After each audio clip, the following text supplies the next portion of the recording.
Hey friends, today we're just working on a hacky again. Doing a couple of these videos today, but anyway, today it's gonna be about them stupid tranny cooler lines. Man, that thing was nasty. I washed it with brake clean already, but it was leaking bad. It was dripping fluid on the floor, everywhere I parked it, on the ground, whatever.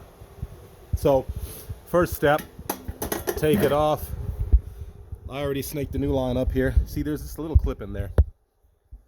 And you can see that it's just a little clip. It comes out pretty easy. Use a flat screwdriver to pop that out the other side. You can push this out. Make sure you don't drop it. But yeah, you just push that out.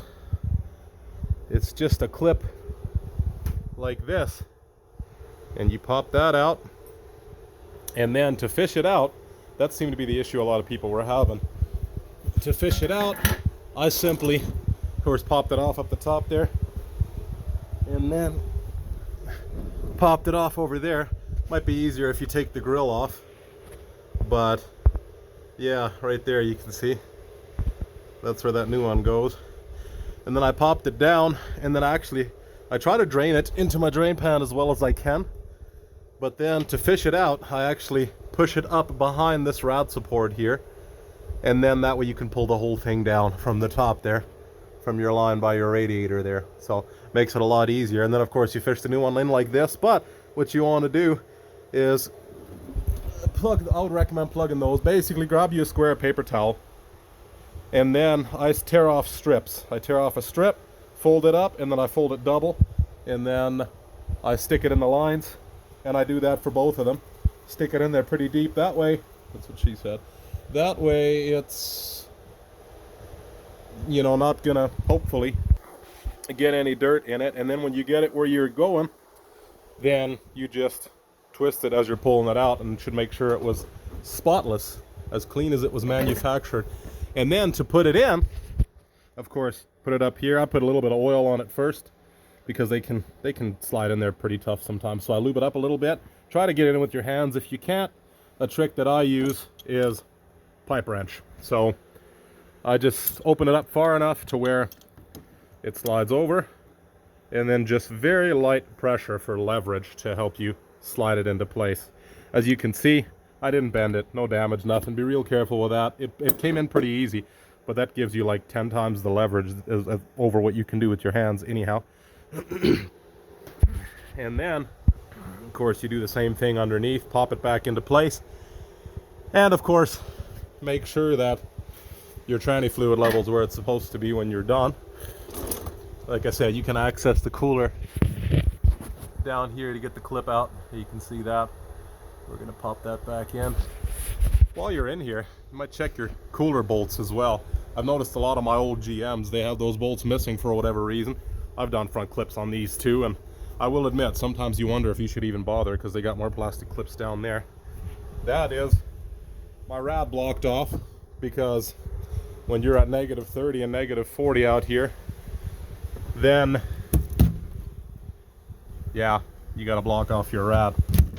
This thing's been going non-stop today because we have freaking negative 40 degrees basically. I've already got this big kerosene heater that I run on waste oil as well. Gotta be careful with that because it's kind of smoky, just like I run my old rig on waste oil. That oil, the tranny fluid that comes out of this, is going to get filtered, go right back in the tank again. But anyway, we're getting under the truck now, so I just dipped my finger in the tranny fluid. I'm gonna run it around there once, lube that up so that it hopefully goes in nice and easy. Pull that paper towel out, my plug. Probably wouldn't even have needed it down there, but better safe than sorry. And then fish it back over here. It's gonna go in that slot right there. And then we get it back up there. Okay. Let's get that back in there. Fish it in place. There we go. Looks like it went in nice and easy. Got to make sure it's in there all the way, so we don't end up with issues later. And then just like that. Yeah, looks like it was in there all the way. Okay. Gonna wiggle that in there. And then put the clip back in, and you're done. We're gonna do a transmission flush or drain and fill at least today as well. And I know this is kind of a quick, unorganized video like always, but there wasn't anything specific on just this process here and the quickest, easiest way to just remove this one line here. And of course, as you can see, I took my intake top off as well.